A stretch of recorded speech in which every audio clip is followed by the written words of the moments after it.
लोग सुनाएंगे कि जगन्नाथ भगवान का दर्शन करने से सारे ग्रह जितने भी खराब हों, आज ही अपनी कुंडली दिखवाइए और उसमें पूछिए ज्योतिषी जी से कौन सा ग्रह हमारा खराब है, और उस ग्रह का हम आपको यहां पर एक निदान बता रहे हैं। उस अंग का जगन्नाथ जी का दर्शन करना नित्य, जरूरी नहीं जगन्नाथपुरी जाके ही करो, जगन्नाथ जी का चित्र सबके पास होगा, नहीं है तो गूगल से निकाल लो, कहीं से भी लाओ।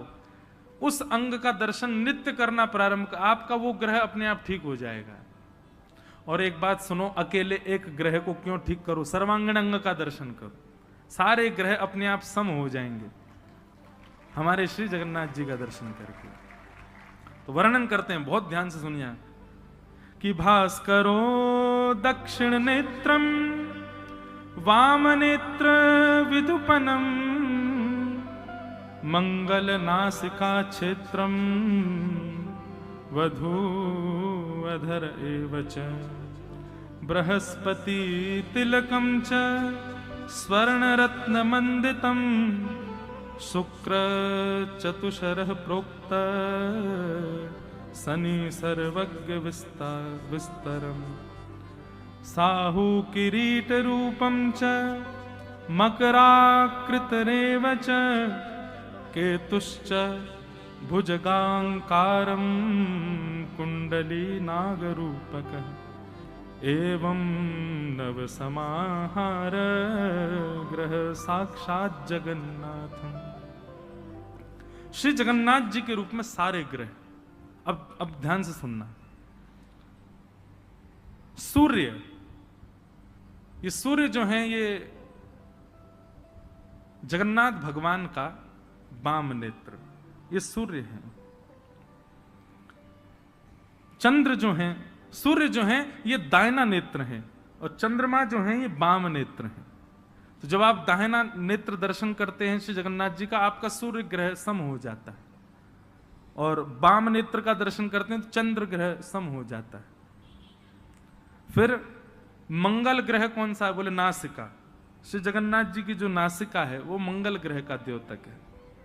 बुध भगवान का जो मुंह है, मतलब मुखमंडल, वो बुध का स्वरूप है श्री जगन्नाथ जी का। बृहस्पति यानी कि गुरु, वो महाप्रभु श्री जगन्नाथ जी का जो स्वर्ण तिलक है जिसमें हीरा मंडित होता है, वो भगवान का यहां स्वर्ण तिलक धारण करते हैं, उसमें बृहस्पति का निवास है, उससे बृहस्पति ग्रह शुद्ध हो जाता है। शुक्र, मुखार विंद को देखने पर चार कोने जो जगन्नाथ जी के दिखाई देते हैं, ऐसे जगन्नाथ जी का रूप कैसा है, ऐसे पूरा मुख है, तो ये जो चार कोने हैं श्री जगन्नाथ जी के, उनका दर्शन कर। बीच बीच में भैया वो बड़ी वाली एलईडी में जगन्नाथ जी दिखा देना हो तो, नहीं तो हमारे ये बैठे लो सब रे ग्रह बैठ के कथा सुनने हैं श्री जगन्नाथ। अब ये जो है, ये चार अंग जो हैं, ये चारों शुक्र के स्वरूप हैं। देखो आप विराजो, ये हमको वहीं के सेवायत ने प्रदान किए श्री जगन्नाथ जी।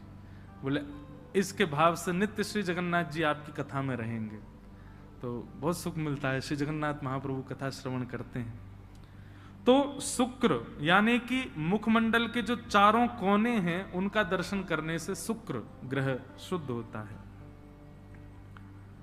फिर मुखमंडल पर जो काली मां है, जो कृष्ण वर्ण है श्री जगन्नाथ जी का, उस कृष्ण वर्ण का दर्शन करने से शनि की दशा खत्म हो जाती है। किसी को शनि, अच्छा एक बात कहें, शनि की दशा 7.5 आदि ये बुरी नहीं होती है। शनि की 7.5 किसी की चल रही हो और उसका कर्म बुरा हो तो शनि बुरे होते हैं। यदि शनि की 7.5 आ जाए और व्यक्ति का कर्म शुद्ध हो तो शनि 7.5 बहुत ऊंचाई पर भी पहुंचा देती है। तो शनि किसी के यदि थोड़े गड़बड़ा रहे हों तो श्री जगन्नाथ जी के मुखमंडल पर कृष्ण वर्ण यानी कि काली, जो काला स्वरूप है जगन्नाथ जी का, उसका दर्शन करो। राहु, मुखार बिंद पर स्वर्ण आकार की जो रेखाएं हैं वो राहु का दर्शन, राहु को सम करती हैं। और केतु मुखार बिंद के नीचे का स्वरूप भाग जो है वो यहां पर केतु को शुद्ध करता है। इस प्रकार श्री जगन्नाथ जी का जो सर्वांगीण विग्रह है उसका नित्य दर्शन करने से आपके सारे जितने भी ग्रह हैं वो सब सम हो जाते हैं, अनुकूल हो जाते हैं। अच्छा, अनुकूल का मतलब ये नहीं है कि आपको करोड़ों का प्रॉफिट रोज होगा। अनुकूल का मतलब ये है कि भक्ति में मन लगेगा, कथा सुनने में मन लगेगा, वृंदावन जाने का मन करेगा, संतों की सेवा का मन करेगा, ब्राह्मण सेवा का मन करेगा, ठाकुर जी की सेवा का मन करेगा, सबसे अच्छा बोलने का मन करेगा, सबका भला करने का मन करेगा। इसको समझिए शुभ। ये शुभ का मतलब ये नहीं होता घर बन गए, प्रॉपर्टी मिल गई, बहुत सारा धन आ गया, ये शुभ नहीं होता है। ये संसार के कर्मों से मिलने वाली